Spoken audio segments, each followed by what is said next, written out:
On this episode of the People Stack podcast, Rob and I interviewed April Wensel. She is the founder of Compassionate Coding. So she helps individuals and organizations in tech bring more compassion to their coding, to the organizations, to their culture. So she's actually back on the podcast. I interviewed her in October 2018. So we figured about 5 years later, was a good time to check in again. We talked about what compassion means. We really unpacked that to a deep level, including the meaning of suffering and how compassion relates to suffering. We talked about connection and how connection is even more important now in post-COVID, in a world where there's so many Zoom meetings. We talked about communicating across differences and how intuition is such an important piece of that. We talked about assertiveness and the difference between assertive and aggressive communication.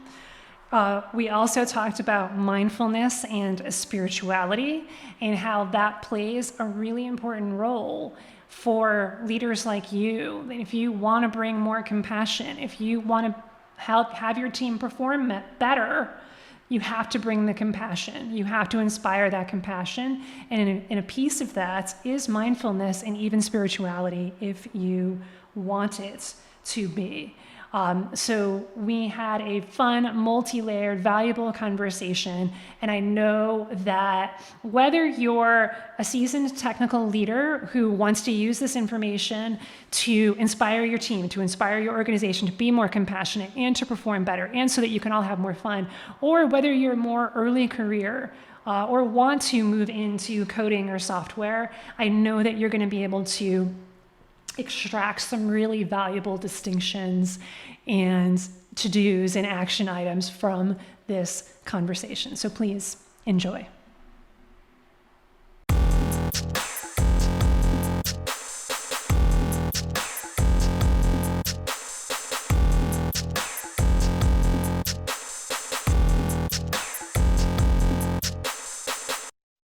So hello, April. April Wensel is with us here today, and she is back. I interviewed her on the podcast way back in October 2018.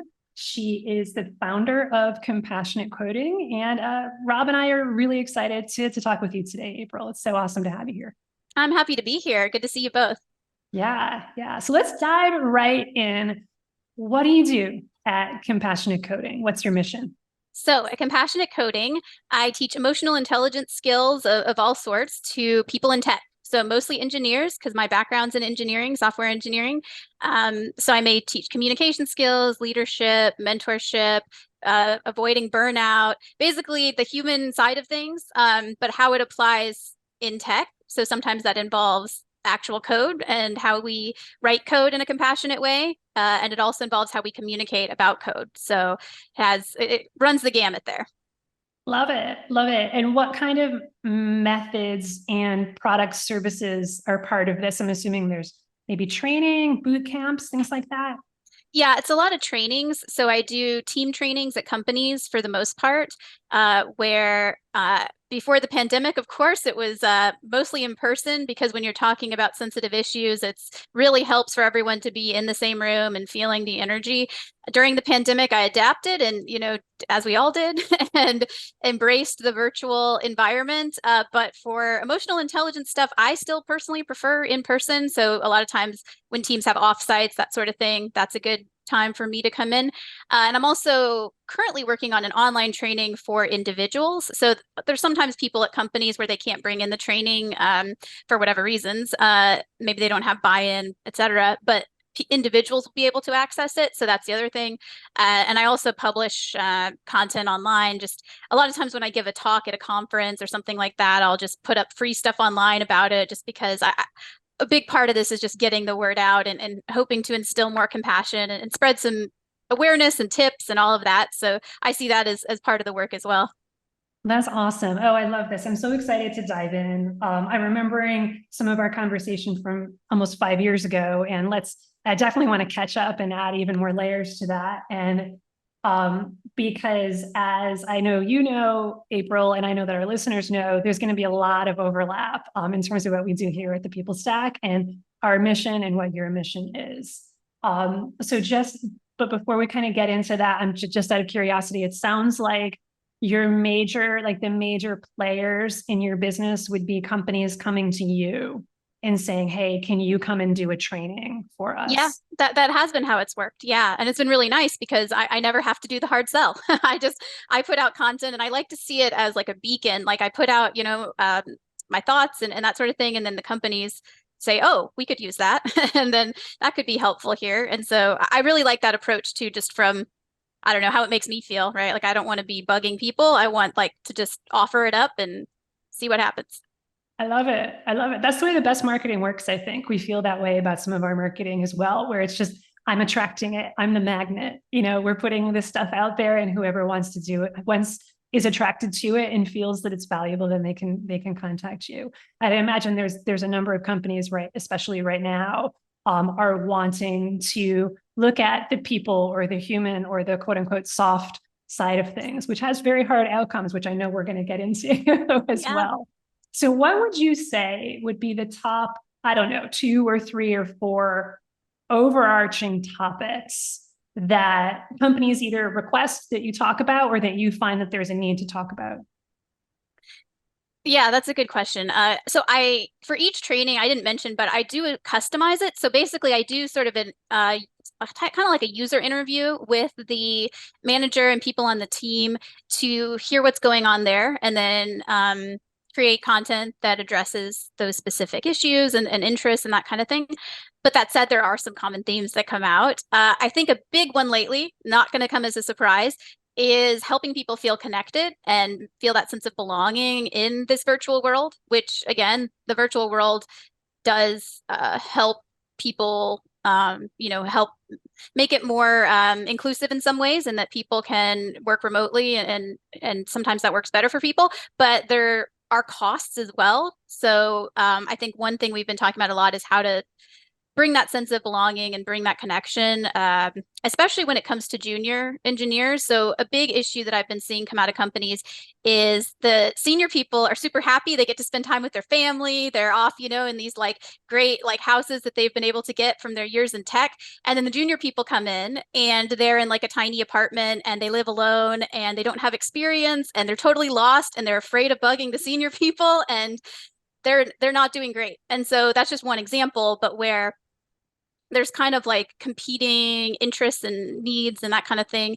And I think finding balance in that and using compassion as a tool for seeing the different sides of these issues has definitely been a common one. I'll pause there just because I've been going on. No, you're good. You're good. So connection, that Mhm. totally makes sense that people are wanting to know how to connect more, especially in the virtual world with remote work and all of that. Are there 1 or 2 other themes Yes. that can tend to pop up a lot? Yes. So I think, especially, and this is related to the pandemic in some ways, but it's people having very different views on issues and still needing to work together. And so finding ways of communicating across difference has been another theme that's just, always been around, but I feel like the events of the past few years have definitely made it a more common topic. So it's not uncommon for people to wonder how to approach sensitive issues or that sort of thing. And well, it's not the main target of my work. Of course, compassion helps in every way. And so finding strategies for having empathy, having compassion, even when people may disagree. And then a third one I would mention that has come out a lot during so when I started my company, it was partly because I saw that there was a lot of that hard side and not really enough of the soft side. As I've gone on, I've realized that a lot of the companies that reach out to me lately have a lot of the soft side, but they actually need a little bit of the more tough side of compassion, which means like they need the assertive side of compassion. And Yeah. so that's been something that's a little bit surprising too, is just that, kind of maybe the pendulum is swinging a bit. And so people are kind of now afraid of approaching issues or bringing up things. And so I often am working on in the training, teaching strategies for bringing assertiveness and speaking up and that sort of thing and addressing that. So those are some of the ones. But again, it's what keeps it interesting for me is just that the issues vary so widely. Absolutely. Absolutely. Rob? So April, are you finding that basically the organizations that already know that compassion needs to be a part of their DNA are needing that assertive side? And are you also seeing more of the organizations that are well good on the harder assertive bit finally coming around to recognizing the role compassion needs to play? I would say yes to both. In short, definitely the first one. It's true. If people already understand compassion or already understand that it's important, already value it, let's say, I do think that they are more likely to be the ones saying, but we still need people to actually speak up and point out problems and that sort of thing. And so a lot of my talks recently have been on that. And I think too, maybe it's for good reason, like as in positive reasons, because people were so accommodating and kind during the pandemic.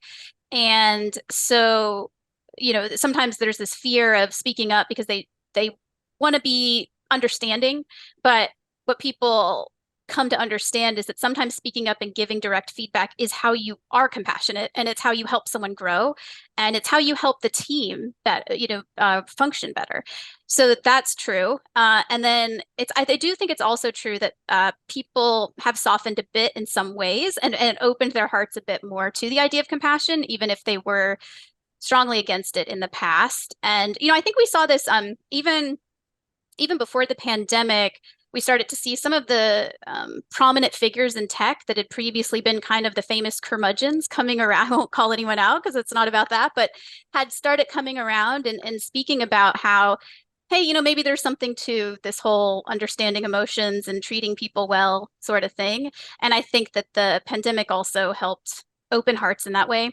Because, sometimes if you haven't been through significant suffering in your life, or if at least you haven't been in touch with it, it's hard to understand why we need compassion in the first place. Because why can't people just figure this out for themselves? It's not my job to, fix people's problems. But then when you do go through some suffering, and some people went through some of the deepest suffering they've felt so far during the pandemic, I think it does help in that heart opening and just mind opening, if you want to think of it in that way too, to connecting and it helped people see what's important. And for all of those reasons, I do think, now that said, to make this more interesting, it's not so black and white, it's not so clear. There are definitely some people's reaction to disaster and all that kind of thing is to kind of like protect themselves and keep everyone out. And so some people have built, higher walls. And so there's also been that. And that's been interesting to contend with, especially online and social media, but it also on Teams. And so there's also that side. I'm not going to deny that's an issue as well. But those have been some of the trends that I've been seeing to answer your question.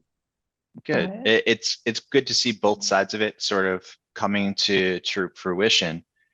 Something that we've noticed in our coaching, because we work predominantly with individuals, not organizations as sort of a primary thing. When you have an individual, each individual has this interesting blend of my experiences are unique and special and non-reproducible and not understandable to everyone. And also simultaneously, everybody goes through everything I'm just talking about, and everybody's got the same valid opinions and everybody has the same experiences. When you're leading from the stage or you're leading from one of your engagements, how are you balancing between that internal monologue of everybody's had the same thoughts and experiences I have, and also I'm a special snowflake? That's an interesting question. I mean, are they in conflict really? Because aren't they saying the same thing that like everybody has? I guess there's like some commonalities. Maybe that's the thing. And so maybe like I see what you're saying now. I think the exact nature of what we go through is going to always be different, right? The details of it are different. And I know that some people get really annoyed if you say like, oh, I understand exactly what you're talking about. if you actually haven't been through it, because then it sort of makes them feel like, well, no, actually, you don't know what I'm talking about because you haven't been through this particular experience. But that said, I think the key to uniting people and building compassion and building bridges, especially across difference, is understanding that while we may not go through the exact same thing, we all go through something that hurts, and we all go through something that feels good, and we all have certain common ground that helps us understand that though we may never experience the exact same thing, we can have some understanding of what it feels like to go through a tough time of some sort. And I do think that so that's sort of how I address it, is that it's true that we all have our unique challenges. It's also true that we can find some similarities and some connections in across those differences. Absolutely. Absolutely. Before we get too far in, let's actually define compassion. Because I'm imagining myself, here's my definition of how I feel like compassion is. And you've started to define it, April. And I know Rob has his, and then I'm imagining like all of the listeners, ooh, this is what compassion means. This is what compassion means. And so given that people can allow compassion to mean whatever it is that they want it to mean, whatever feels good to you, for you, and when you approach working with people, what's the most common way you might approach defining what we mean by compassion? Yeah, so there's an interesting site. So Stanford has this Center for Altruism Research, and they have like a web page where they have like, I don't know, 12 definitions or something like that. And that's only like a small sampling of the academic literature on, defining compassion. So all that to say, like, and then like you said, individuals also have their own. But I think the original meaning is to suffer with, right? And so like calm is with and passion is suffer, right? So the original is like to suffer with. However, in the academic literature, I feel like it's evolved, and just in culture, our society as well, it's evolved.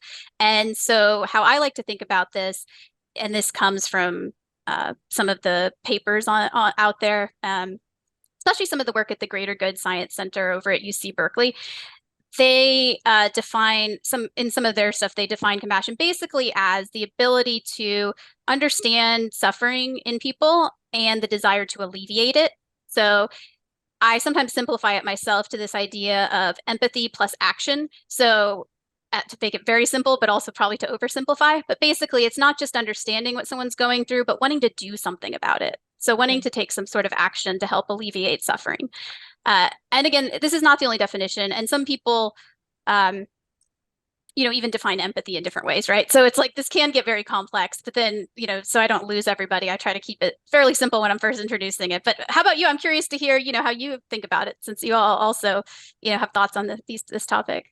I love it. I love it. We try to keep things as simple as possible here, while knowing that there's nuance, right? So that totally fits in with our messaging as well, in terms of, okay, if you want a simple definition, here's what it is. It's suffering with, it's understanding other people's suffering. And I really do love the empathy plus action, because action is so important.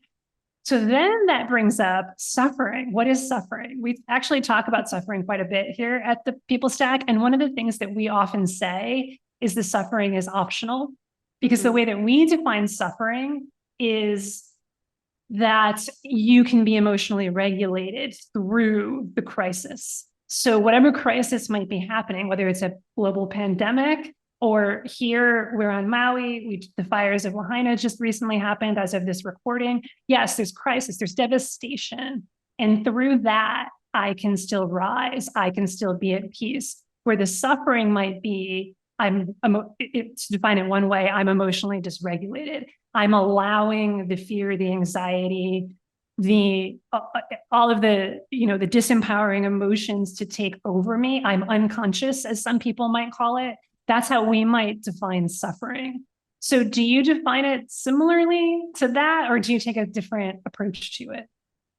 I do. That does resonate with me. Absolutely. I think, it actually reminds me of this idea from Buddhism of like the two arrows. And so the first arrow is that hits you is like something bad happens or whatever. But the second arrow is kind of how you process it and so the second arrow is kind of what you're talking about in terms of suffering, is that you can't help if, somebody shoots you with an arrow, but you have some say in whether you shoot yourself with a second arrow. And so you can do something about it. So that does resonate. I have used it loosely in kind of the work I do, like in terms of, especially early on, I would talk about how, a poor user interface can cause some suffering, right? And so if we want to, so to be compassionate, you want to improve the user interface. And so in that sense, I've used it kind of a little bit loosely, but on a deeper level, absolutely. Like I agree with what you're saying in terms of we're all going to go through stuff and we don't necessarily, it doesn't need to like knock us down, and it doesn't need to be immobilizing in that way. Yeah, absolutely.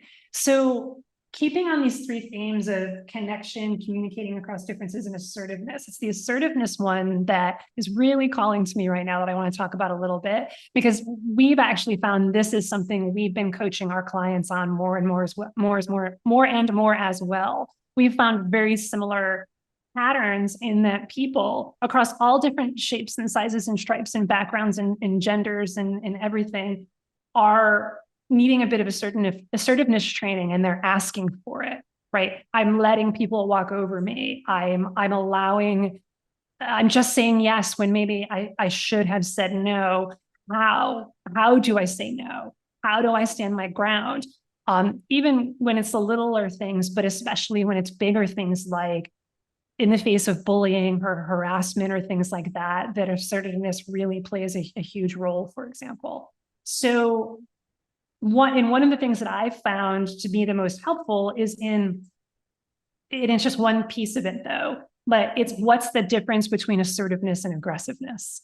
So I'd love to hear your take on how do I be more assertive without being aggressive? Well, the classic joke is if a man does it, it's assertive. If a woman does it, it's aggressive. But no, but that's just a joke, though. I'm teasing. Like I agree with you that this affects people of all stripes and everything. But I still can be amused by that. But and that's because as a woman, I will say that I did get the feedback that I was abrasive or aggressive. Right? People. I think in our last conversation, I mentioned that I spoke up about some issues at my company and where I was the only woman on a 40-person engineering team, and they were afraid of me. And so it's just kind of funny how people can be perceived. So I would say one thing is you do have to sort of, keeping with this sort of Zen thing that we're talking about from the previous question, is sometimes you have to surrender to the idea that you can control how people are going to perceive you. And so as far as aggressive versus assertiveness, it does often depend on things outside your control, how you're perceived, that kind of thing. But that said, how I like to think of it is, I think assertiveness and compassion, they're definitely not mutually exclusive. And so when it comes to being assertive, like you can say no, you can set boundaries with compassion. And I would say that both of those are also ways of being assertive. And so you can be direct, you can still be compassionate. I'm a big fan of nonviolent communication as a tool, and whether or not you follow the formula exactly, I think the concepts from it are really useful, which is where you can communicate your needs directly. And so I think that's how you can be assertive. When it comes to aggressive, I guess it's one of those things too, where you know it when you see it, which is why it's so tied to perception, which is why it's hard to pin down. But I think if you're making something personal, that tends to be universally seen as aggressive. So if you're saying, and using kind of judgmental language, where you're passing judgment on whether something is good or bad, right or wrong, versus saying, focusing on, and again, this is from nonviolent communication, but the I saying, I prefer this, I prefer that, I need this, I need that, versus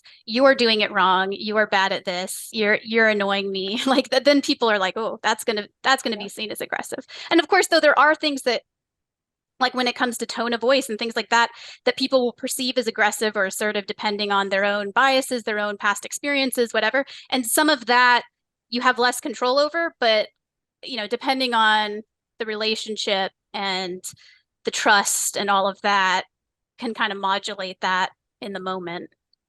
Yeah, absolutely. Rob? Well, I want to take it in a slightly different direction.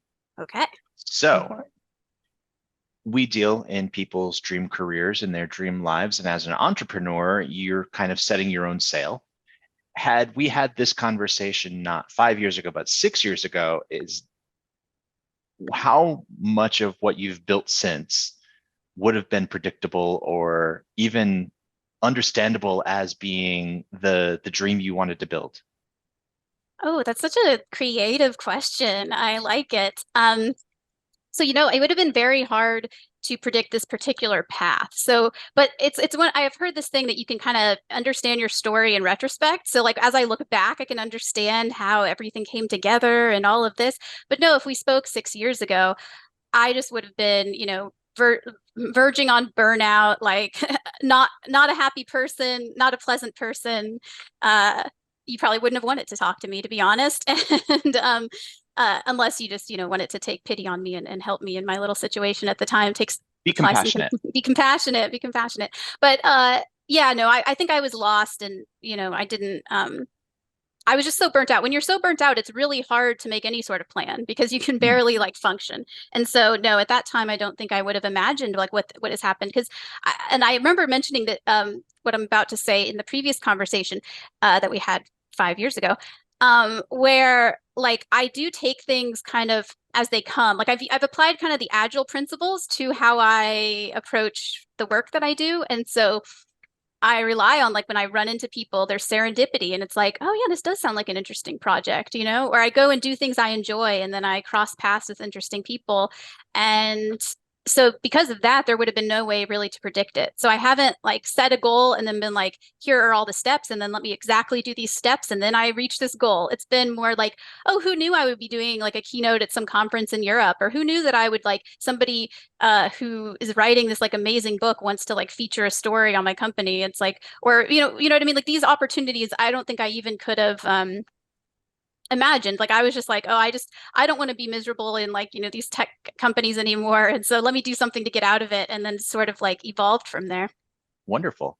Now, did you have a passion for speaking? I know speaking is one of the more core pillars of how you're driving your business now. Was that something you were excited about and doing some of prior to starting Compassionate Coders? So that's such a great question. And also, I don't think anyone's ever asked me that. And I have a funny answer to it, which is that when I started my company, one of my old coworkers who I'm on friendly terms with, he reached out. He's like, April, I'm so surprised by what you do because you were always so like quiet in meetings. And he's like, the fact that you're like out there on stage, like talking to people, he's like, I didn't even know that this was underneath all of that. And I will say, like, I think that happens to people when they do step into who they are, is they stop shrinking. Like clearly I was in environments where I would often shrink or, try to blend in and that kind of thing because I wasn't shining my light. I wasn't fully being who I was. I didn't find my voice, I mean, it's a cliche for a reason, but I hadn't found my Yeah, voice yet. And I also have to thank the Blarney Stone over in Ireland because I did kiss that and get the gift of gab around this time as well. So lovely. and they do sanitize it, so even in a post-COVID world it's still okay to do. But yeah, and so I think I did. That said, my mom sent me pictures from when I was a little girl, and I often had a microphone in my hand just because I do like different little, activities. I was always into karaoke, even like when I was 8 years old, I started doing karaoke. And so I also, though, and sometimes that happens, and I'm sure you see this with your clients building their dream careers, is the dream careers often come from that child. Like the things you love doing as a child, you may lose touch with during the unpleasant part of your career, but then if you can get in touch with them again, that's the key, right? So in that sense, I did have a passion for it early on. I just disconnected with it, and then I had to reconnect with it. Yeah, we absolutely do see that quite often, specifically around the dream. People are very much in touch with their suffering.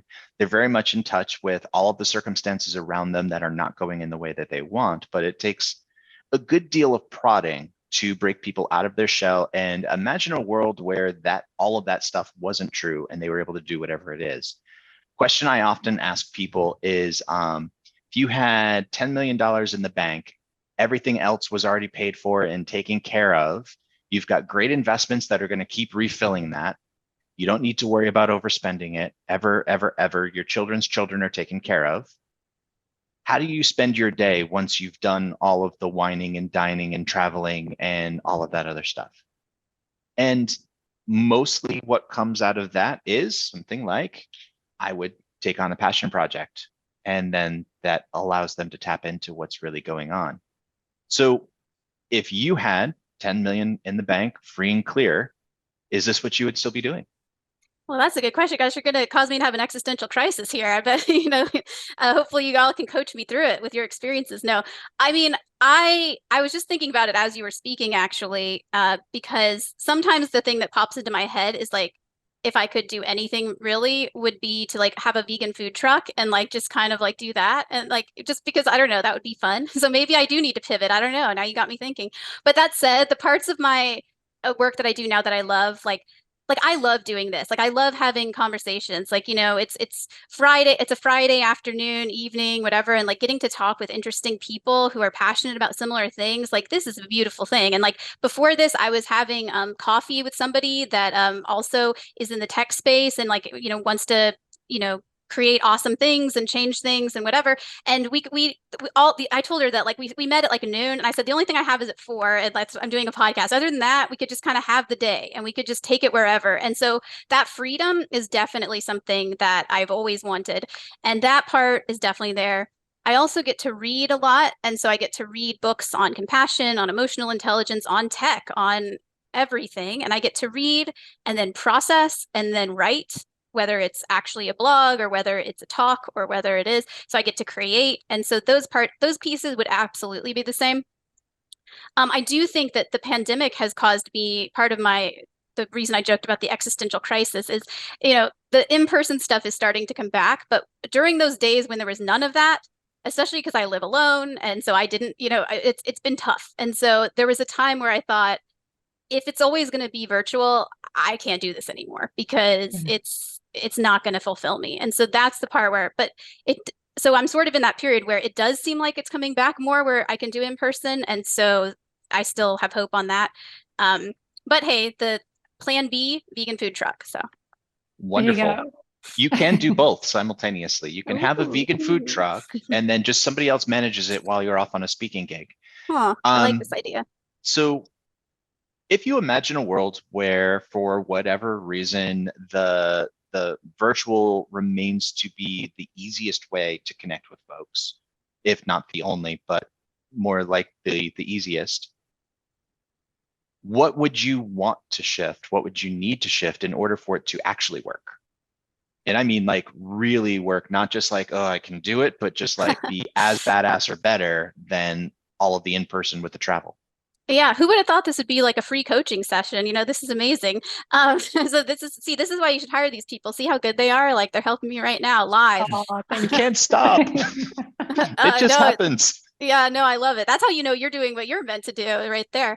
But part of why I'm working on this online course is I do think it could be very rewarding to share what I've been doing with companies to a wider audience, but also not have to be in a bunch of group Zoom calls all the time. And so if people do prefer virtual, I think if I can, record it ahead of time, that kind of thing, and maybe have it accessible and then have one-on-one like follow-ups as needed, that would be good, because I do find that virtually one-on-one or one-on-two, this is pretty good too, are manageable. Yeah. And I can still kind of see I can use my empathy skills, like in terms of I can kind of like, although I don't know the special signals that you all may know because you know each other quite well, I can pick up maybe on some body language, that kind of thing, because I only have 2 people I'm looking at. But when there's like 12 or even 20 or like maybe so many that they're off the screen and I can't possibly gauge, that's hard, because as a presenter, as a speaker, I want to be gauging the audience and responding to them. And so I think that if I limit the virtual to where I'm doing like one-on-one kind of thing, follow-ups, I think that is great. And also, I have taken an active role in finding in-person opportunities as soon as I could, like as soon as it was safe to do so and that they were open.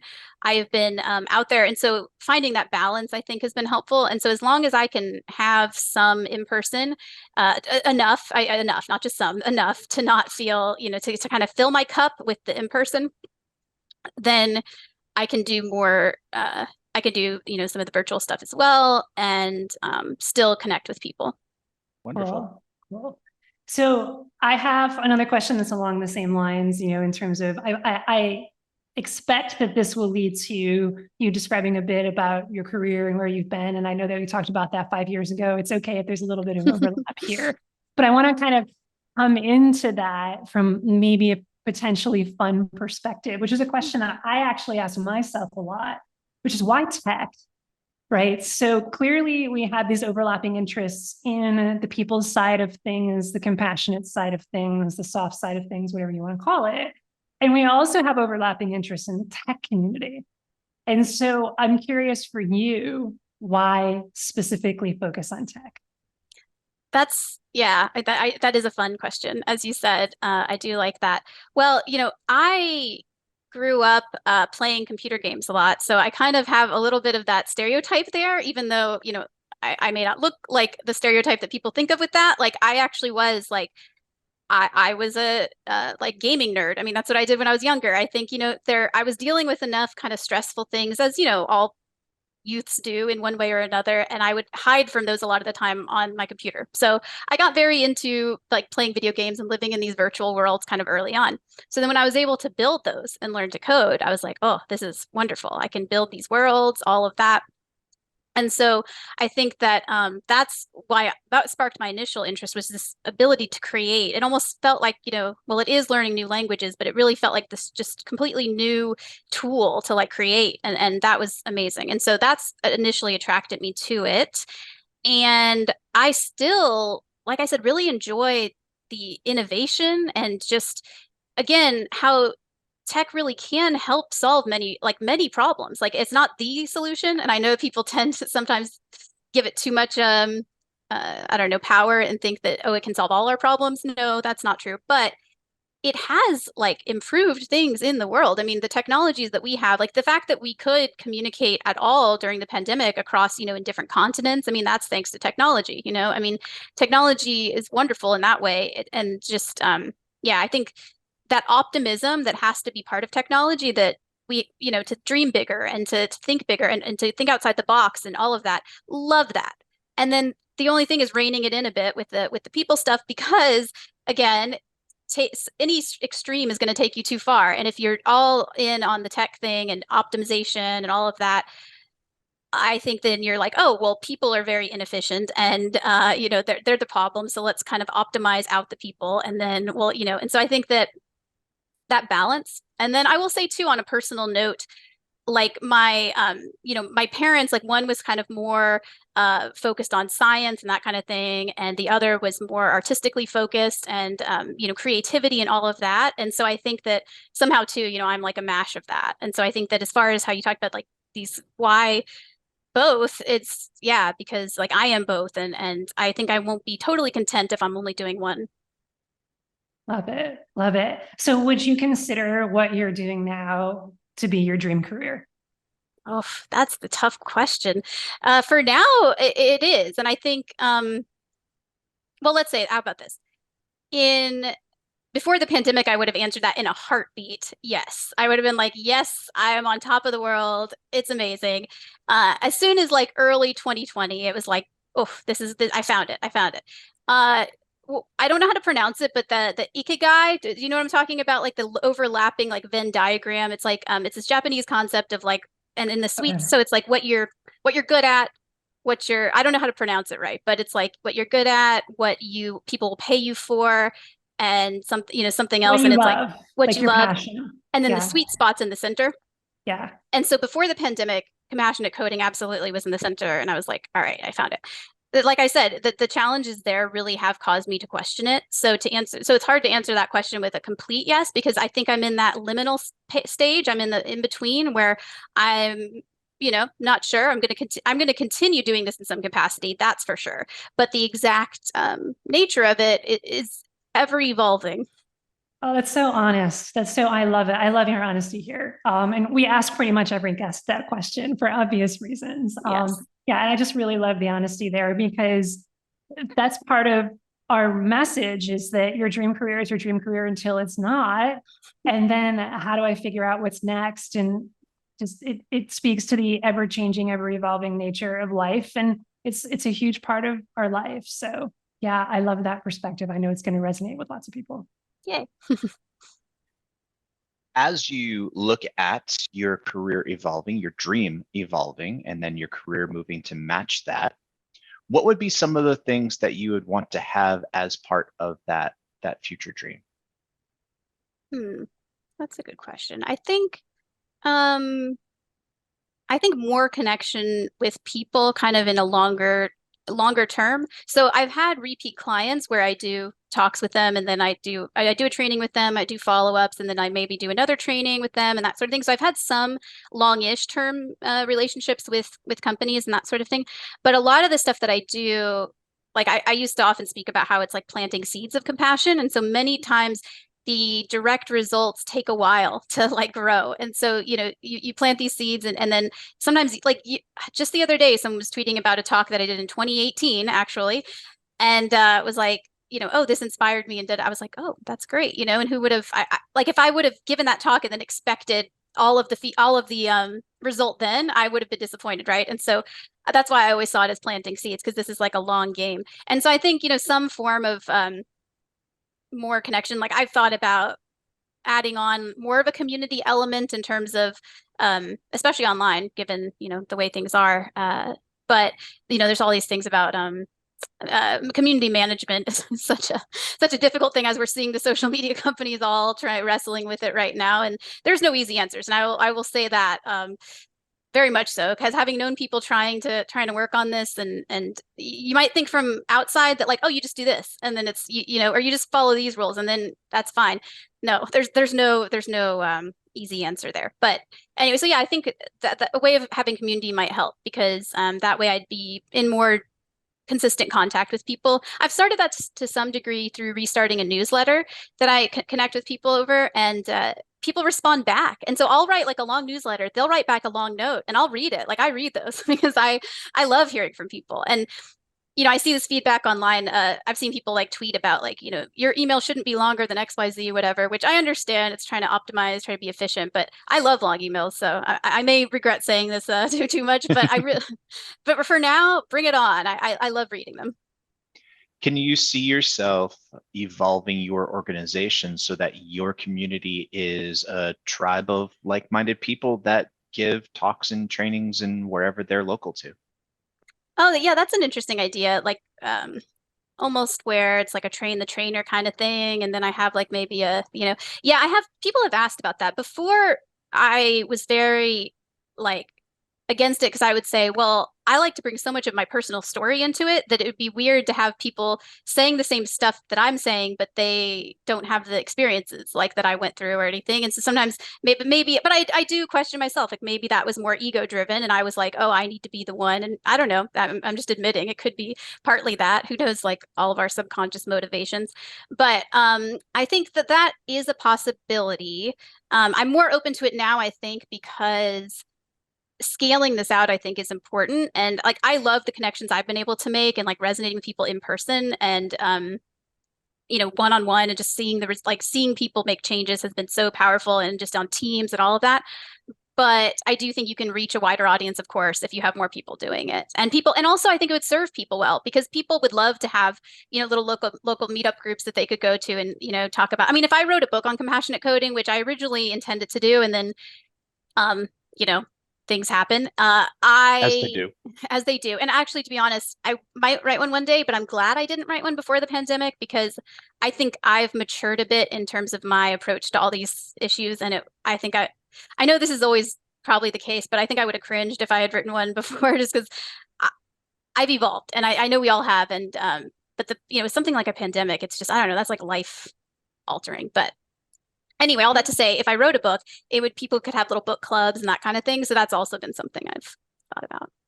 That's cool. That's cool. I have a question that just popped in that's a little bit separate, but certainly related to what we've been talking about. I'm imagining people listening and what questions they might have. It may sound like a silly question, but I know that you will have a great answer to it. How can coding be compassionate? So in other words, if we were to look at the actual act of coding, of writing out the syntax, right?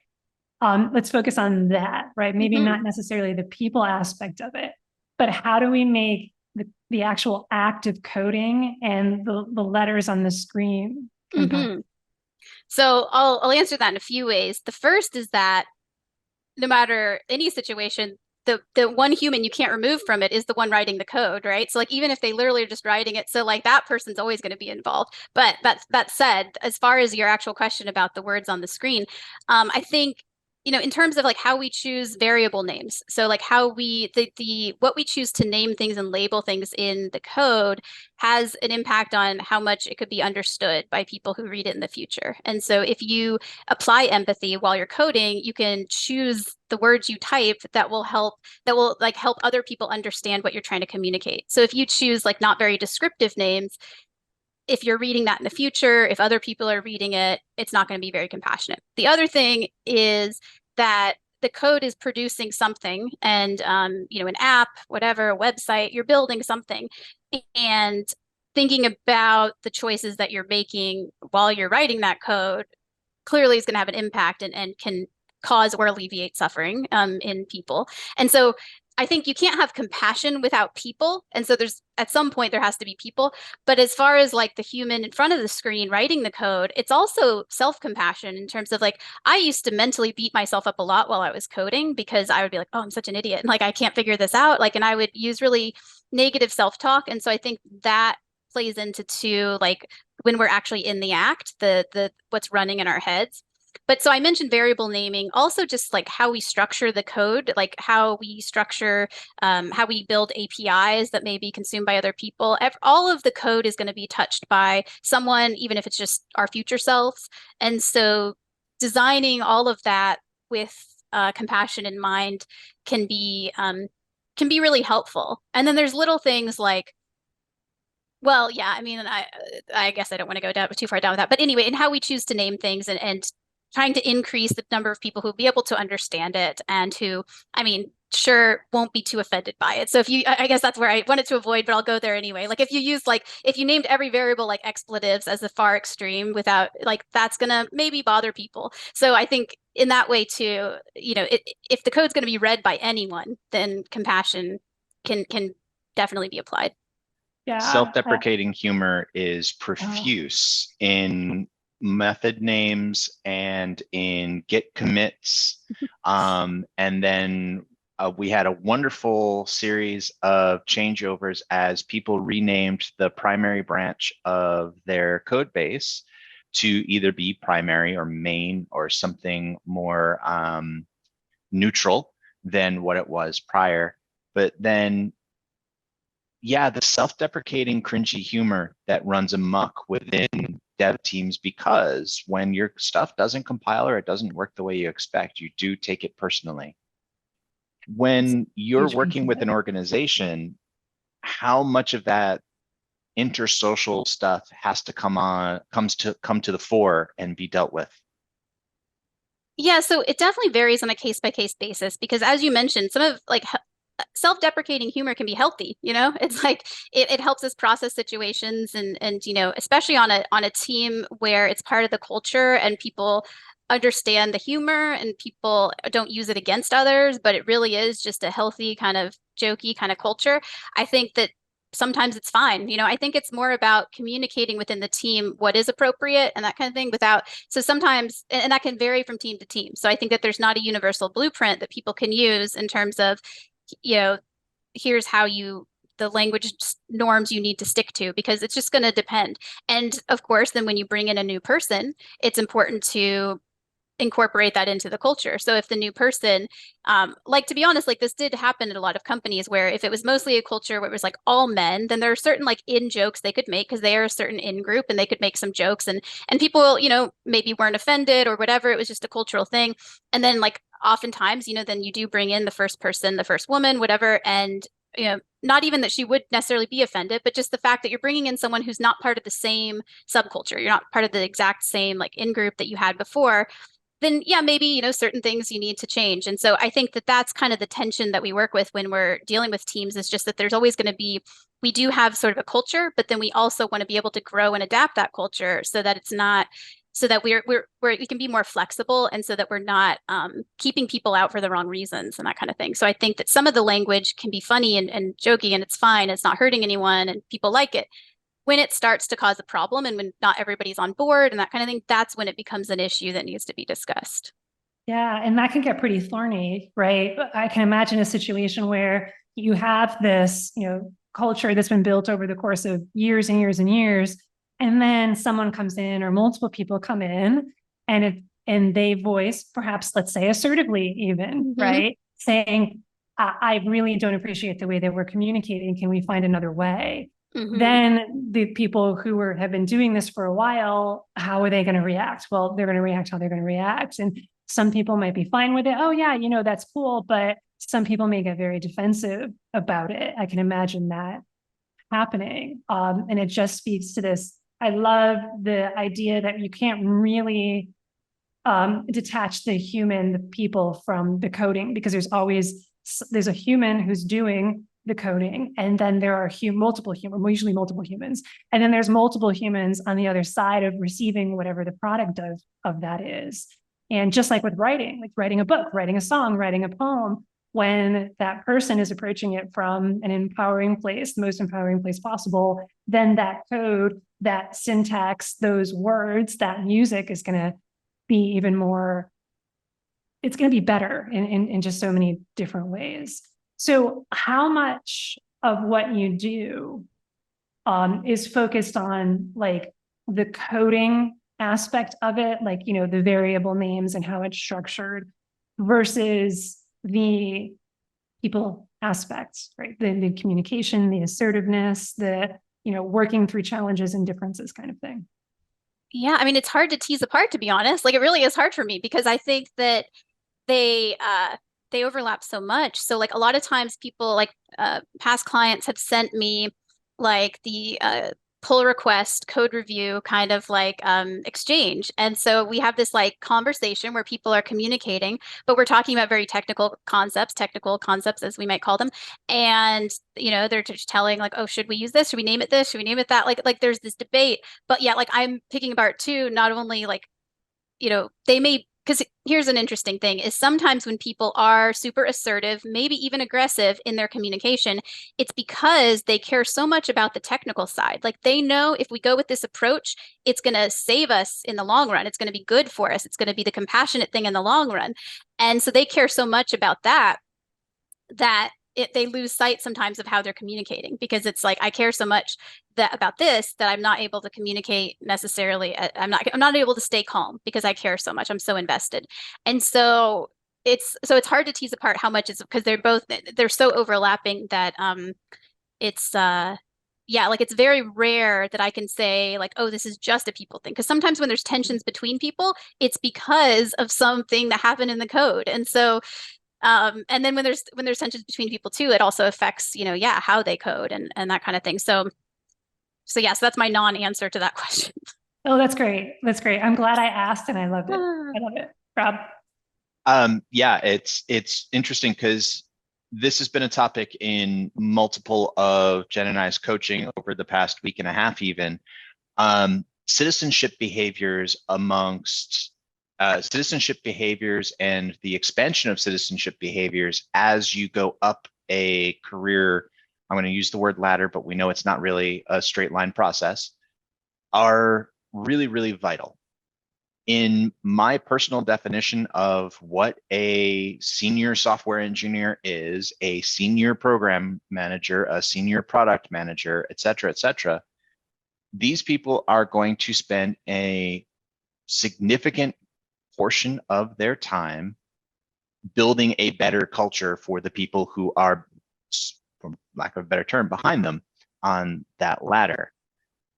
Where are you seeing that interplay between seniority and longevity, probably even with the company, and the ability to bring in positive, compassionate citizenship behaviors into their everyday interactions?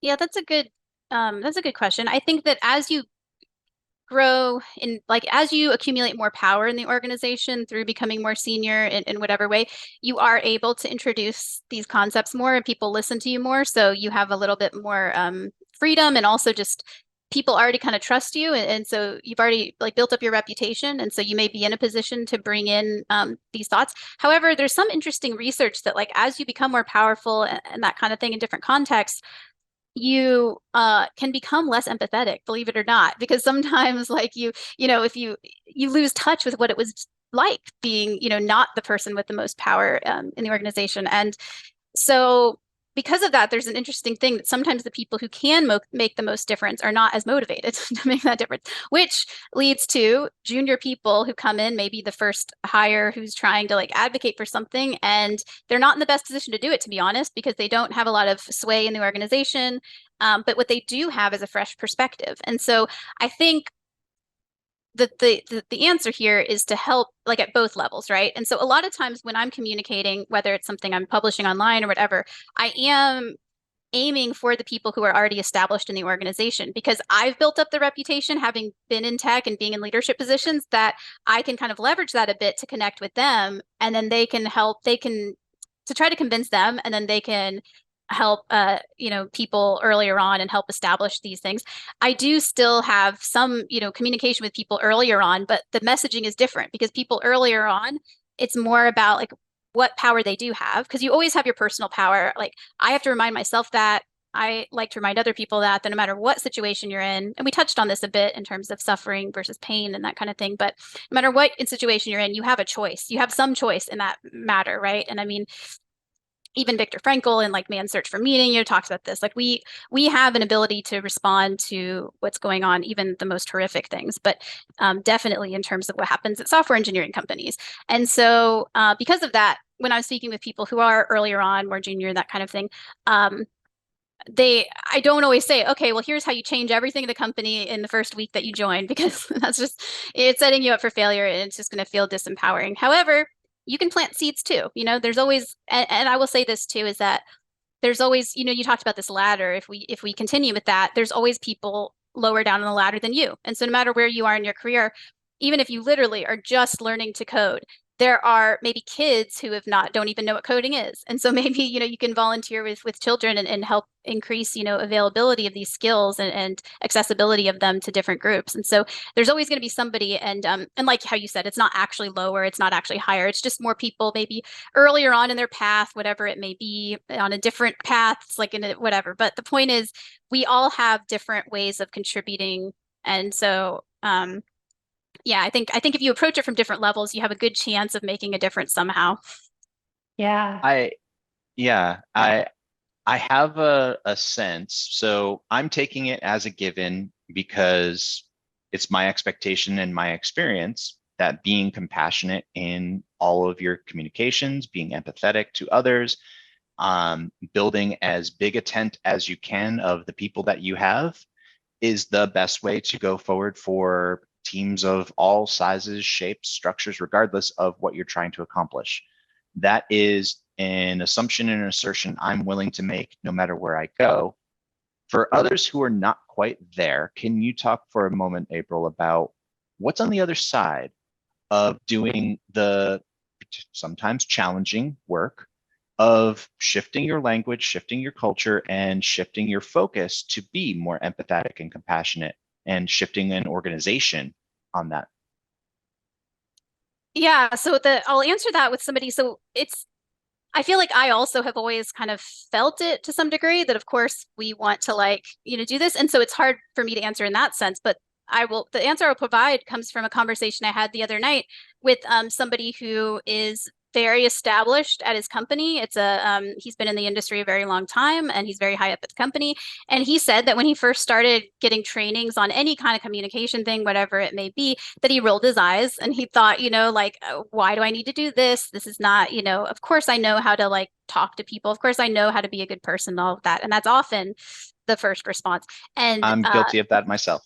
Yeah, I think, there probably was some time when I was as well, I think so. But and so he shared that he's like, but he's like, I realize that if we really want to sell this product to a lot of different types of people, if we really, want to make connections with different things, he's like, there's something to this. And and you could tell that he didn't know quite how to articulate it yet, but that even still, and the reason he even was saying this was a younger person that is still in college was sharing how he's like, I don't get the point of all this stuff, because, we already know this stuff. We know how to talk. And so because he had this older person kind of sharing, it was kind of a nice exchange, because you could see that somebody had taken a little while to like warm up to this, but that what he saw was the benefits. And then he said, yeah, he's like, now we have, salespeople, like he was talking about technical sales, and he was saying, now we have salespeople who can connect with all sorts of people. And we have, we're able to like make better product choices as well, because we have this like different perspectives. And so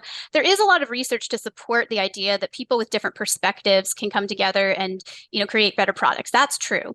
Of course, it always feels weird to have to make, like, as you said, you take it as a given that compassion is good. It is weird to have to make an argument that, like, sort of the business case for being like, a decent person. Sometimes it's like, really, but I mean, that's the society we live in. So you meet people where they are, right? So like, that's how I've kind of made peace with it. Is I'm happy to make that case, because there is a case, but I would still want to do it if there wasn't. But I do think it's important to make the case. And I will also say, though, I mean, something that skeptics will bring up, and so I'm happy to bring it up, is that there is a point at which if you have people who just don't agree on anything in any way, they are not going to necessarily come together and be a great team, and they're not going to build a good product. And so, like with anything in life, the extremes are also, can cause problems. And so yes, of course, there has to be some common elements that bring people together. And so when we talk about finding ways to be compassionate, and I will also say this, even just with compassion in general, you can be compassionate towards somebody, but choose not to interact with them in your life at all. Like you can, you don't, so that's the other thing, is like, as far as like building a bigger tent, like sometimes that tent is just sort of maybe who you are compassionate towards, but like you still have like a cordoned off part of the tent that are actually the people that you interact with on a daily basis, or the people that are currently in your life. You could still have some sense of compassion for the others, but they don't necessarily have to be, your coworkers or whatever. So that's kind of where the nuance comes in. But yeah. Mm-hmm. Did you have a follow-up on that, Rob? Because I want to take it in a different direction. I have yet another direction, so you go first. All right, cool. This is somewhat related to this sense of selling it. It actually, selling compassion, selling the soft side. It reminds me of being in grad school, and we would have arguments about like job performance versus job satisfaction. So for those listeners who don't know, I have a PhD in IO psychology. And so my expertise is in the science of organizations. And so for some people, it was like, it's all about performance. It all has to get tied back to performance. And performance is actually the ultimate outcome, the ultimate indicator. But then there were those of us, including myself, who said, well, hang on a second, isn't job satisfaction? And rolled into that are things like compassion and also things like enjoying your work, feeling engaged in your work, all of that. Like, isn't that important in and of itself? And so we would go back and forth on it and have some fun conversations. And so it's so interesting that you bring that up. And yet there is still a case to be made for being compassionate at work and for the human side of things. So I'm wondering, because I know that a large part of our audience are technical leaders who are in positions to make this change happen, or at least to inspire this change to happen. So what words, based on your expertise, what might you share with them, with technical leaders, if they wanted to make their help inspire a workplace culture that's more compassionate and more connected? So is this to people who are already kind of on board, or people who are like Let's say still they're already on board? But if you want to do both, that's cool too. I'd imagine a lot of our audience is already on board with this. Yeah, I guess so. Given the work that you do, you probably don't have a lot of people hate listening or whatever they would call it these days.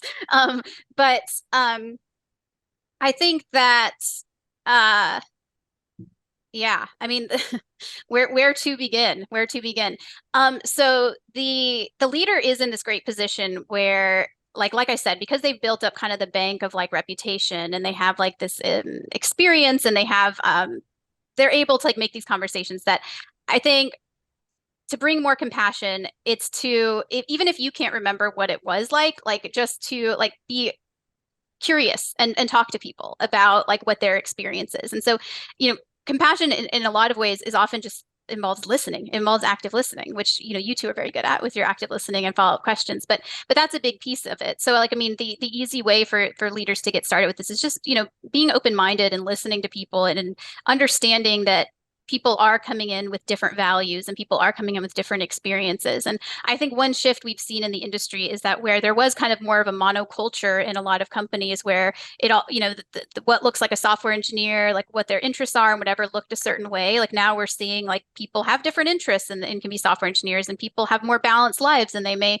be interested in nature and going outside and exercising, but also interested in coding sometimes. And they want to balance, and they're not just the one like stereotype of what an engineer is. And so I think that's an example of where questioning some of our assumptions. And so I think leaders, while they have great experience, sometimes they can get stuck in their ways just because they've been doing it for so long and think, well, this is just how you hire, and this is just what makes a good engineer. And I think some humility on their part is one of the biggest pieces to unlocking compassion.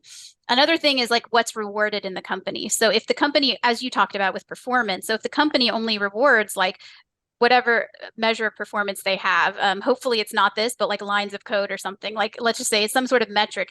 That's not good to just reward like some individual metric, because if you are, then you're leaving out people who spend some of their time mentoring, right? You're not rewarding that sort of compassionate behavior of mentoring, of helping the group thrive, not just the individual. And so since leaders have that position of power, one thing they can do is just alter what they reward in the organization. And so those are a couple of examples of where they can put this into practice, using the power that they have, and remembering that they also still have weaknesses, and they may be different weaknesses from when they were earlier in their career. Perfect. I love it. Rob? One of my early frustrations, so Jen and I have been together since 1998, and I'll leave everybody else to do their own damn math. And when Jen was going through grad school, she and I were together. So I was reading over her shoulder while she was learning about all of what the literature said about high performing teams, good citizenship behaviors, and all of the psychology around having good management and a good organization. I was meanwhile then also a junior, mid, and then senior software engineer, seeing absolutely not that, and being so frustrated with the delta between what the research has emphatically shown for 100 plus years and what actual practices were and what people were talking about as practices. And I note that as we've been talking today, institutes and organizations and research groups have been mentioned. What is your relationship to the cutting edge of the research, how the research is happening, and what's the delta you see as you're going through your days and your steps? Yeah, I appreciate the question. And it's been an active year for my involvement kind of in the research side of things, because I was definitely started off just, my relationship to research was I would do research and then I would implement it and, apply like what I had learned through being in the industry. And I guess I was kind of trying to close that delta a bit and like try to help. But like this year in particular, I've had a lot of contact with people in the research community. So I was at an ACM conference in Australia that was for software engineering. And so it's an academic conference. And so, there's a lot of theoretical stuff. And it was great because like I am not currently in academia. And so it was nice to be involved in that conversation because I could provide practical insights from my day-to-day work. And then, and I could learn from them what they are learning through the research that they're doing.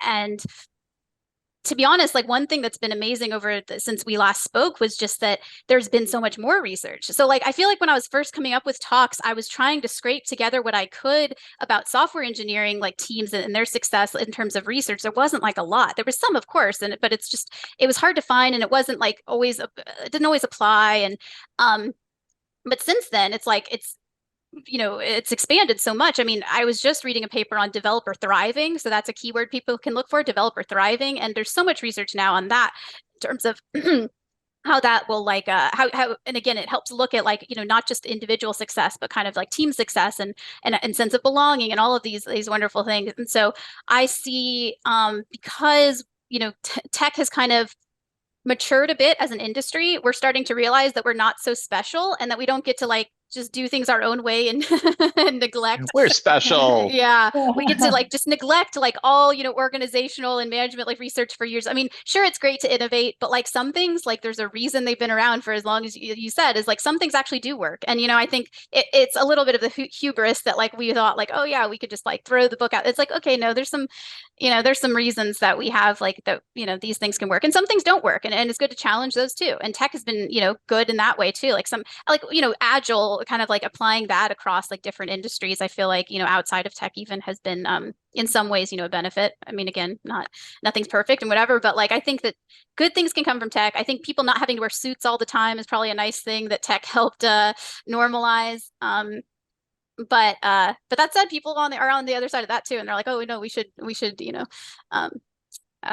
go back to like dressing up or whatever. But so there's always going to be people with multiple perspectives. But yeah, but I do think the delta is closing in both directions. Like I think we're applying research, and then I also think researchers are having a closer relationship with companies. If someone were to want to have their company be more influential, or at least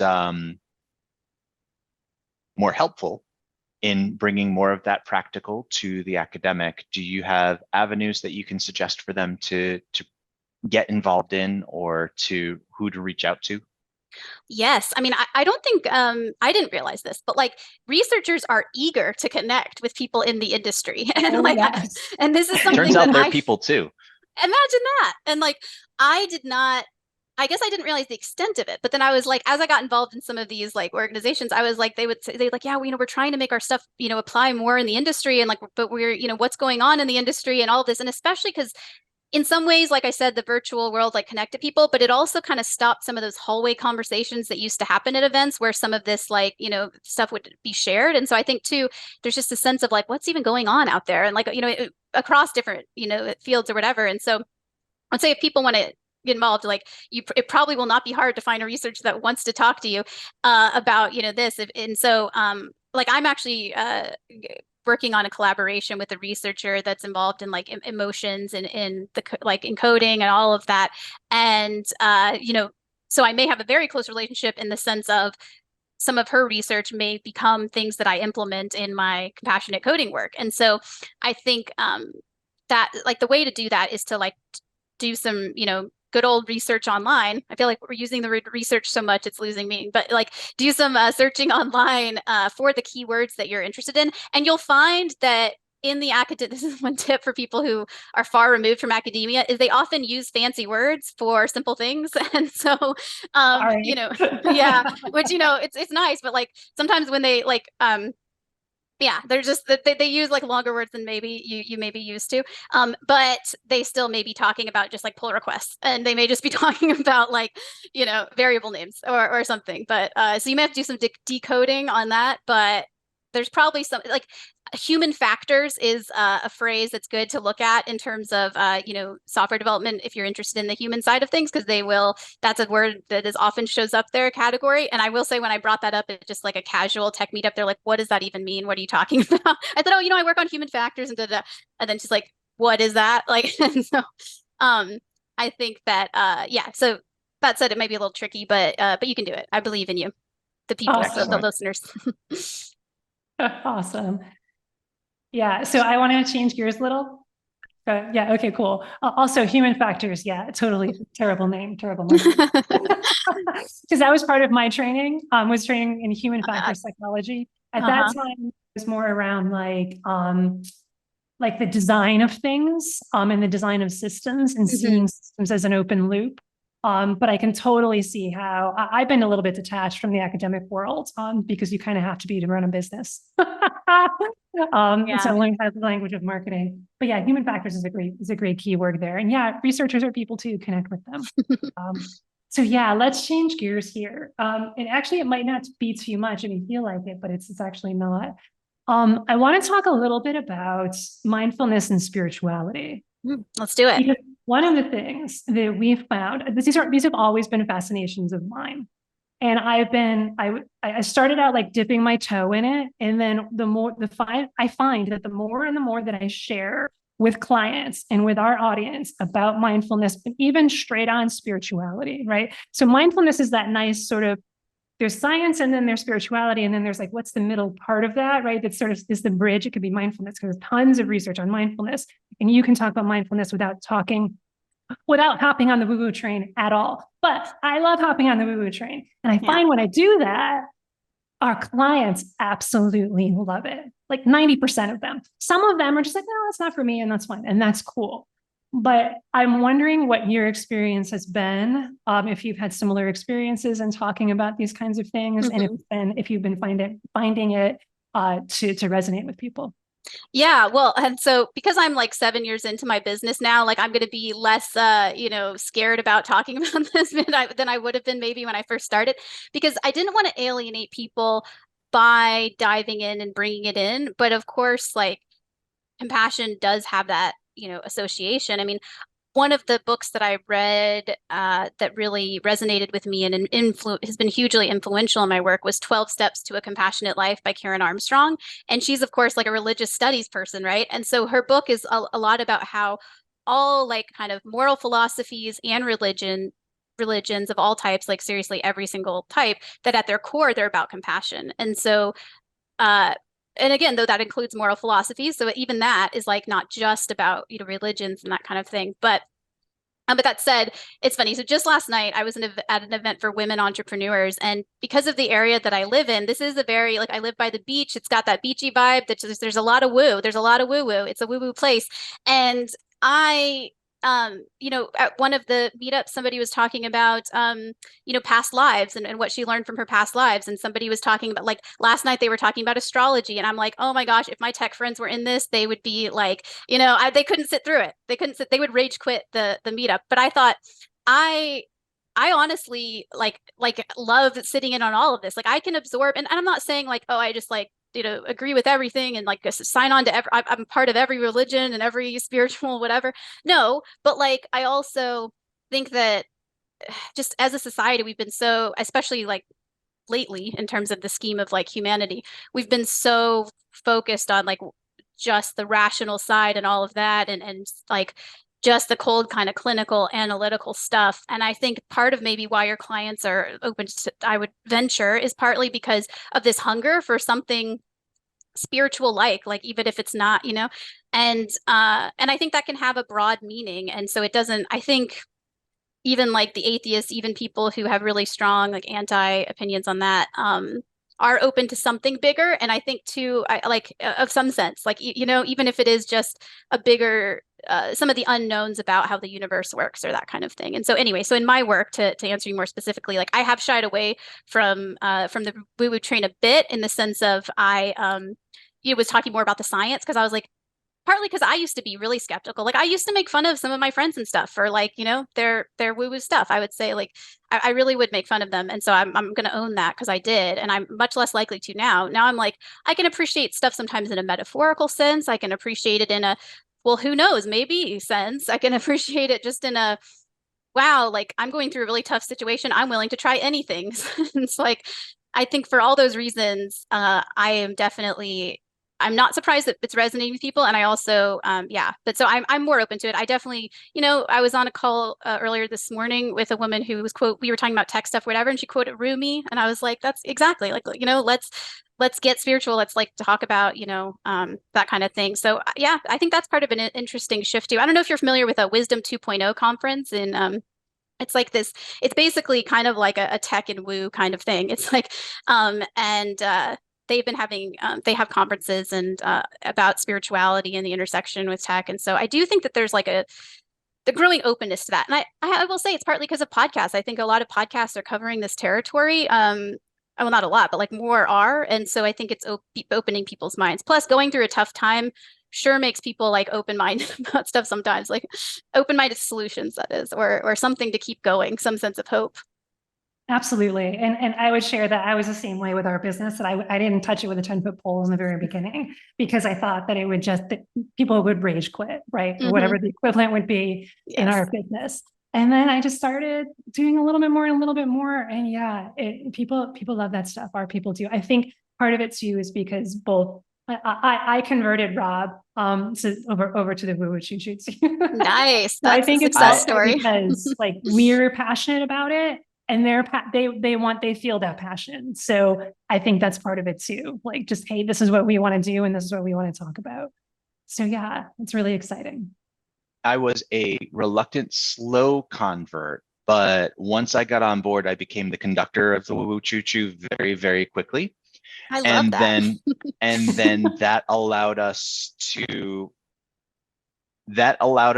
take our life from a smaller apartment in the outskirts of Boston, where I was working day in and day out, just like anybody else in tech, and push the business to new heights, move to Maui, and do so while still owning a Porsche. I mean, you can't say it doesn't work anymore, and you can't say that doing things without it does. That's a So really I was a reluctant convert, but there's absolutely a place for it. And we've been talking a lot lately about how, because it is starting to get more traction, it's starting to get more visibility, and it's easy to knock on it because the experience that people have of it are the book The Secret, talking about law of attraction, or Stuart Smalley skits from SNL, yeah. talking to yourself in the mirror with daily affirmations, or the Gwyneth Paltrow stuff with her company. And that makes it easy to dismiss, but that's not what it is we're actually talking about. It's not what we're actually doing. What we're doing is aligning more of our focus, more of our intention, and more of our everyday actions toward what we actually really want. And even just getting engineers to talk about what they really want without bringing in all of the scope of everybody else around them, and bringing it, the thing that you do on a project where you have to keep sizing things down until it fits in the sprint. You got to stop doing that with your own hopes and dreams and desires and wants, and start going actually after the things that you want full-heartedly. And I say full-heartedly, not full-headedly, because I am now conductor of the Woo Woo Choo Choo, and it's all steam ahead.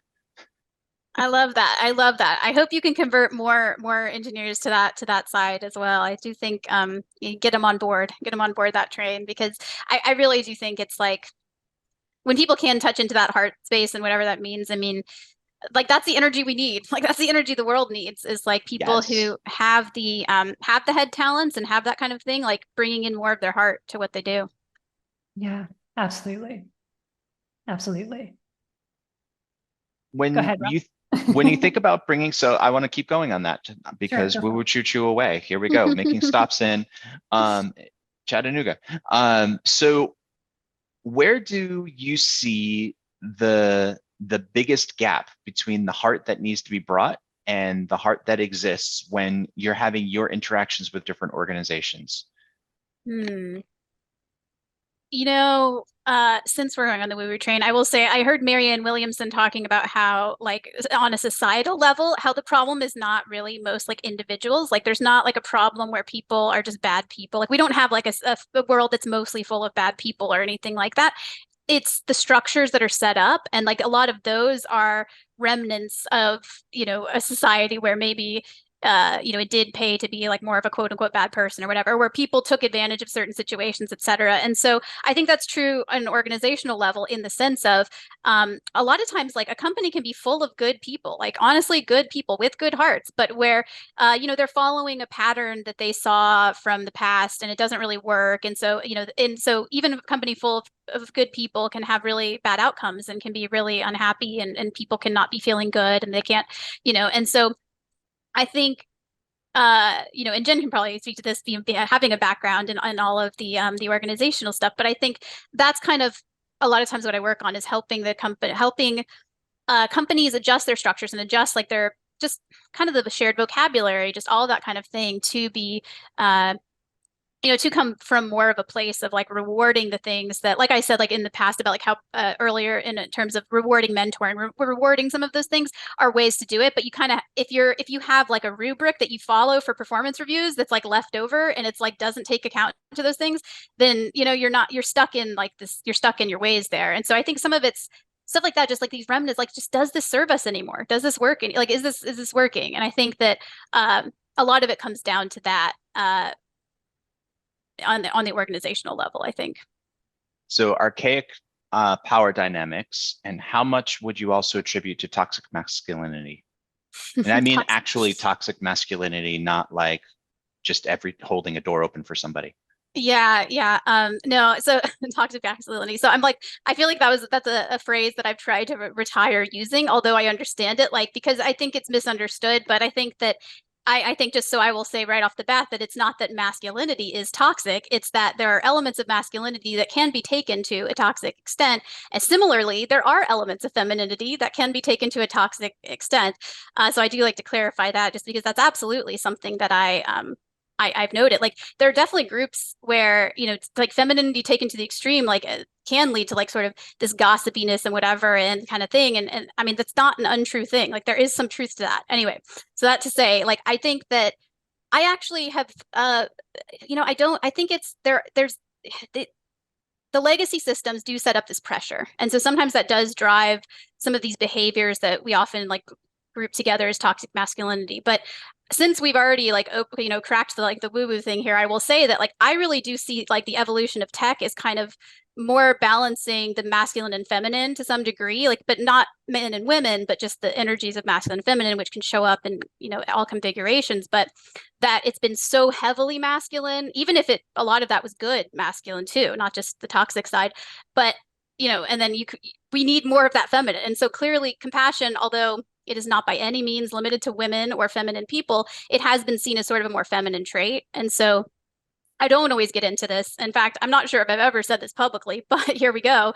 I do see like the work I do is trying to help balance that out. And so that's why I've evolved my approach, because I feel like I was the first one, like maybe when I first started, to be like mansplaining this and toxic, and patriarchy that and whatever, which, maybe there's still a place for. But I think I'm at the point now in the conversation where I'm like, oh, like men are suffering a lot too. And that, if we do try to like go too far on the compassion side too, we're going to create other problems. And the pendulum's going to swing way, like it's, I do see problems there. So so I think there's an element to that, but I think it's more about finding balance rather than trying to replace one thing with another.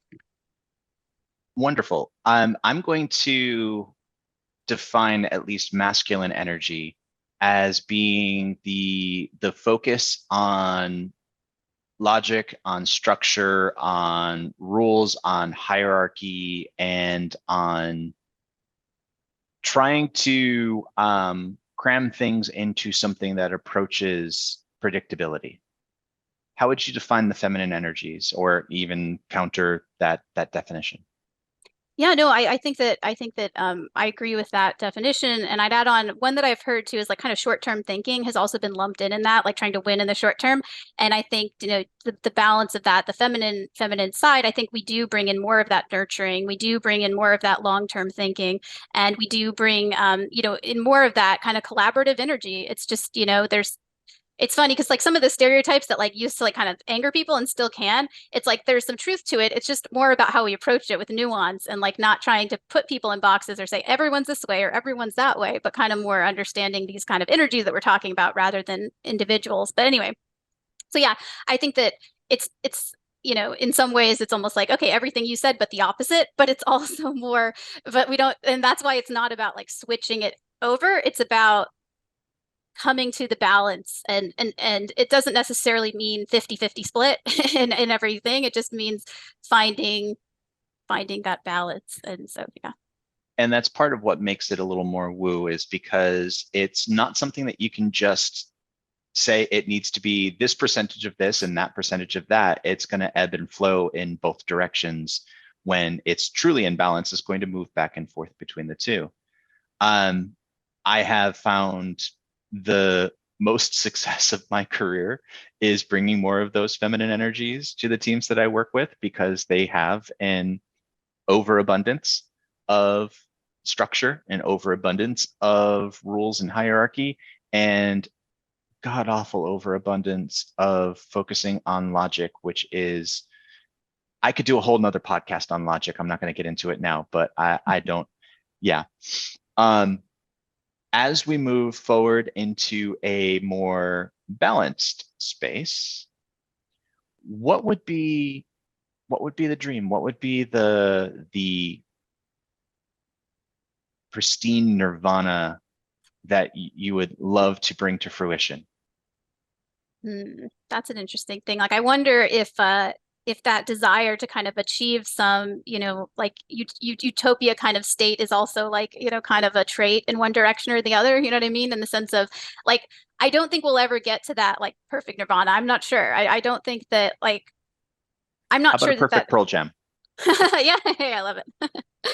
I definitely appreciate that. But yeah, no, I think that's a tough question to answer. It's similar to what we talked about earlier, actually, is like if you asked me like 6 years ago, be like, okay, April, what's your ideal career? Come on, just tell me what you want. And then like we'll do it. We'll make it happen. It's not like, okay, so what does the industry look like? What does the world look like? Let's just figure it out and then we'll just manifest it. We'll manifest it.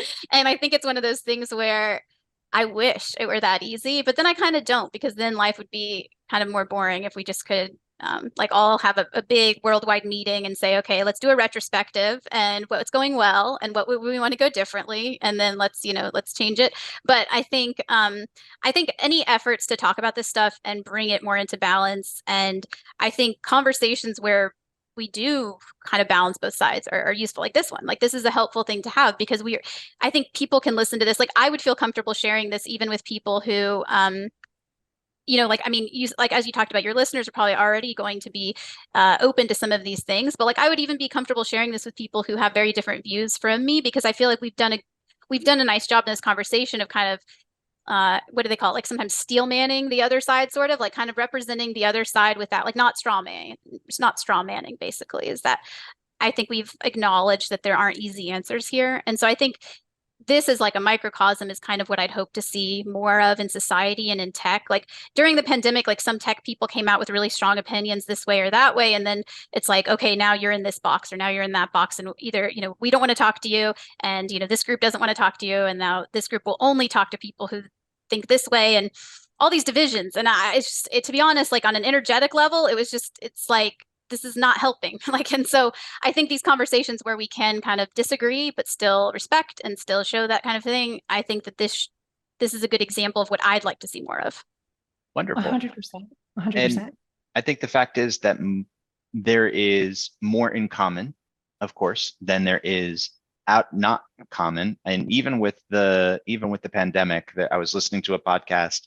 It was interviewing the authors of a book called Random Acts of Medicine. And one of the statistics that they found was that when you polled the CDC, 90% of Americans got at least one dose of the vaccine, which shocks the hell out of everybody, because the narrative that we hear is that it's so polarizing and that you've got this side who are pro-vaccine and this side.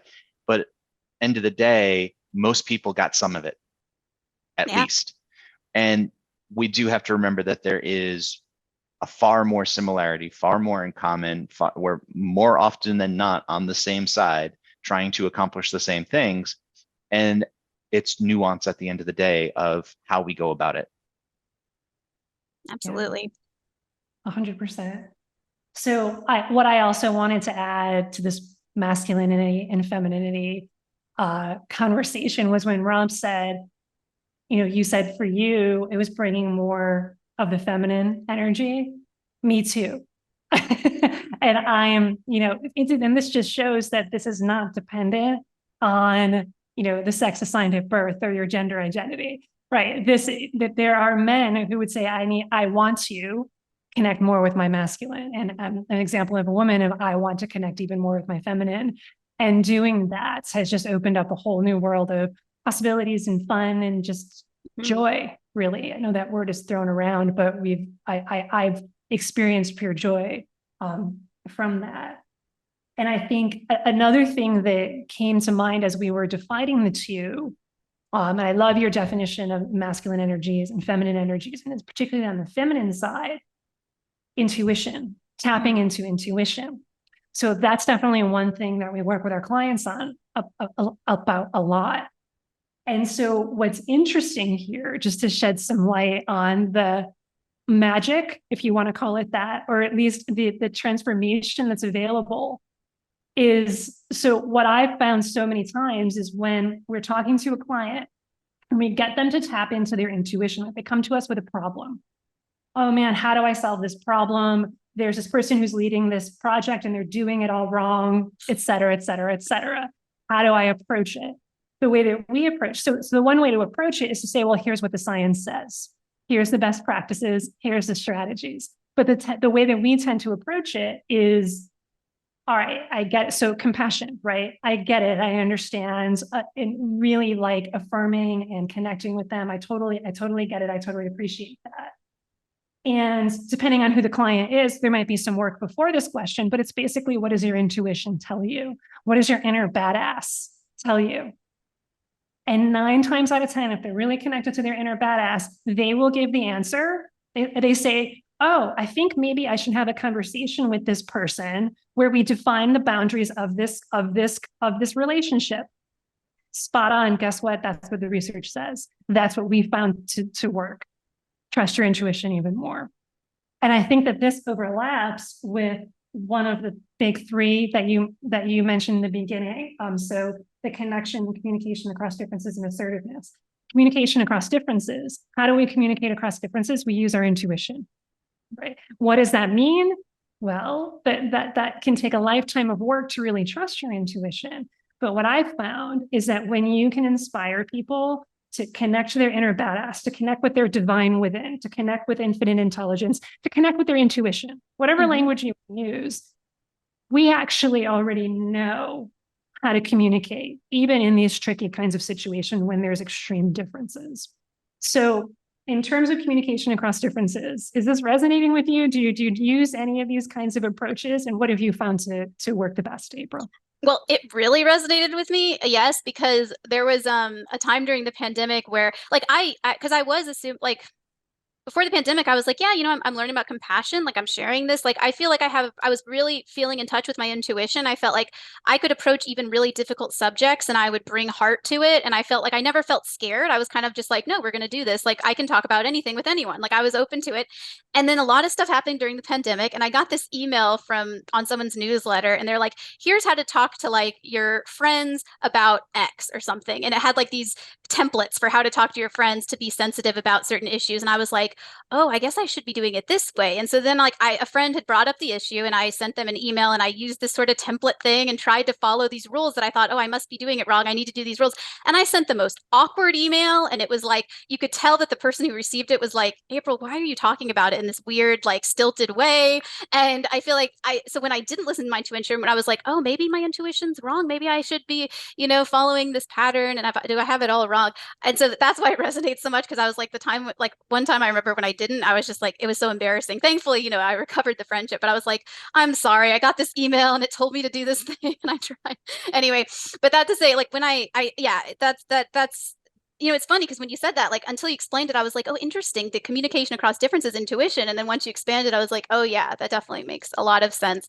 I would say I'm not sure that a lot of the companies and people I speak with are quite there yet in being in touch with intuition. And so I can't necessarily start from that point always, but so sometimes I do start with templates and whatnot, is kind of just to try to help, because I think depending on where you are in your journey, like sometimes that can be really helpful. Like nonviolent communication is basically a template for how to communicate. And you can just follow that and it does help. But then as you again get more familiar with techniques and things and practice and your inner voice and everything, your inner mentor, like inner guidance, I think that you don't necessarily need to rely on certain templates and that.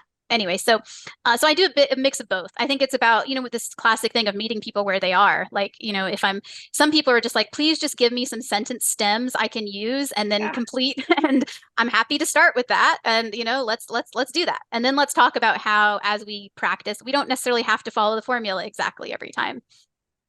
Yeah, we absolutely do that too, right? I think you said it earlier, you got to meet them where they're at, right? So we definitely use like Mad Lib style kinds of things, fill in the blank, insert your own stuff here, kind of a thing. Because it's like, okay, where do I even start, right? Okay, let's start there. Oh, you mean this is the right way? You mean I've been doing it right all along, and all I need is a tiny little bit of calibration, tiny bit of cleaning it up. Oh, okay, cool. And then along the way, there's this parallel path, parallel journey is that what your intuition said? Is that what your inner voice said? Is that what your wise self said? Yeah, actually, okay, so then that's correct. That really is wise. So it really is fun to see people shine in that way and to inspire people to do it. So it's awesome. It's awesome what you're doing. Likewise, you too. Yeah. Yeah, the feeling is mutual. I can feel that for sure. So we talked about a whole bunch of cool stuff. I don't have any other questions written down. Do you have anything, Rob? Yes, if an organization or an individual wants to become more compassionate in how they go about solving people's problems through code, how do they get in touch with you, April? So my website is compassionatecoding.com, and I have a contact form and that newsletter that I alluded to. And, like I said, some resources there.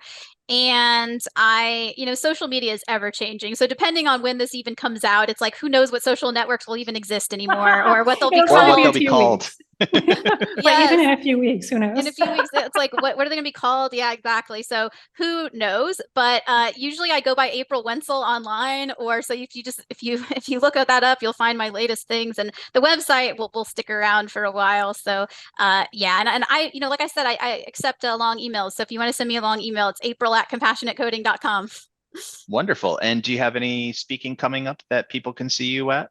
I do. I will be in Santa Clara in October for the LLVM user group meeting, and that's one that's open to the public. In terms of everyone can register, and yeah, I'm speaking at some schools as well coming up. And so, those people are less likely probably to just drop in. But, yeah, and I don't have any currently like virtual conference speaking engagements, and that's intentional. So sorry about that for people. But yeah, hopefully I'll be getting back out there and circulating a bit more, and meeting people in person, and making actual eye contact instead of staring at a webcam like I'm doing right now. Well, this has been such a fun conversation, multi-layered conversation. It's been a pleasure. Likewise, I've really loved it. Thank you so much. You got it. Thank you, April.